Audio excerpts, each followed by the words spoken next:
क्या कभी सोचा है आपने भगवान के सामने रोने से क्या होता है? अगर नहीं तो आइए जानते हैं आज की इस वीडियो में। शांताकारं भुजंग शयनम पद्मनामं सुरेशम विश्वाधारं गगन सदृशम मेघवर्णम शुभांगम लक्ष्मीकांत कमल नयनम योगिभिर्ध्यानगम्यम वंदे विष्णु भवभयहरणम सर्वलोकय कथानम। भगवान विष्णु को समर्पित इस मंत्र में उनके स्वरूप की स्तुति की गई है। भगवान के स्वरूप को देखकर भक्त भाव विह्वल हो उठते हैं। हाथों में शंख, चक्र और गदा लिए भगवान विष्णु के दिव्य स्वरूप को देखकर भक्तों के आंखों में आंसू आ जाते हैं। लोग ये भूल जाते हैं कि वह भगवान से क्या मांगना चाहते थे।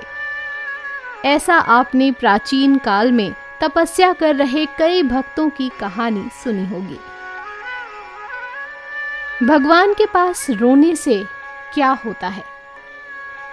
भक्तों, आजकल लोग जंगलों में जाकर तपस्या तो नहीं करते, लेकिन इतना जरूर है कि घरों में भगवान की पूजा की जाती है।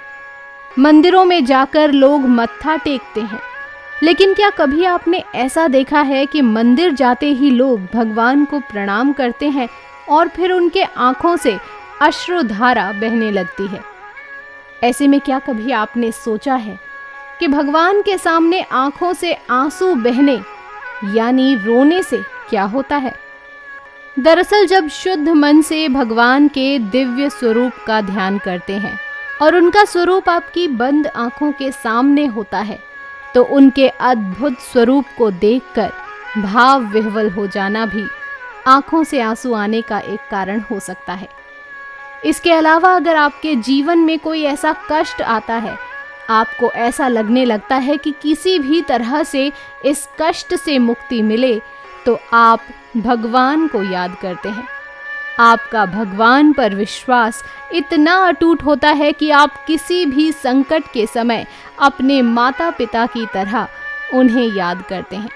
आपको उनसे यह उम्मीद होती है कि वह संकट काल में कोई मार्ग सुझाएंगे, चाहे वह किसी भी रूप में हो। अब भगवान के पास रोने का मतलब क्या है? भक्तों, कहा जाता है कि मंदिर के गर्भगृह में संचित ऊर्जा के सामने जब भी कोई व्यक्ति बैठता है तो उसके अंदर की नेगेटिव एनर्जी बाहर आने लगती है और संकट काल में वह रोने लगता है। इससे भगवान की कृपा उस पर बनी रहती है। भगवान वैसे भी संकट काल में अपने भक्त की रक्षा के लिए नंगे पांव दौड़े चले आते हैं, तो श्रद्धा भक्ति से याद करने पर तो भगवान भक्त के कष्ट जरूर हर लेते हैं। साथ ही ये भी कहा जाता है कि भगवान के सामने रोने वाला संसार के सामने कभी नहीं रोता। इसके बारे में हमारे शास्त्रों में लिखा गया है कि भगवान के सामने वही रोता है जिसको भगवान पर पूर्ण विश्वास होता है। उसके साथ अच्छा होता है तब भी वह रोता है, खुशी के आंसू जिसे कहते हैं। और यदि वह बहुत दुखी होता है तो भी वह रोता है। वह हर स्थिति में भगवान को याद करता है। वह व्यक्ति जानता है कि भगवान देर कर सकते हैं, पर एक दिन उसकी इच्छा को जरूर पूरी करेंगे। जो व्यक्ति भगवान के सामने रोता है, उसका भाग्य बदल जाता है।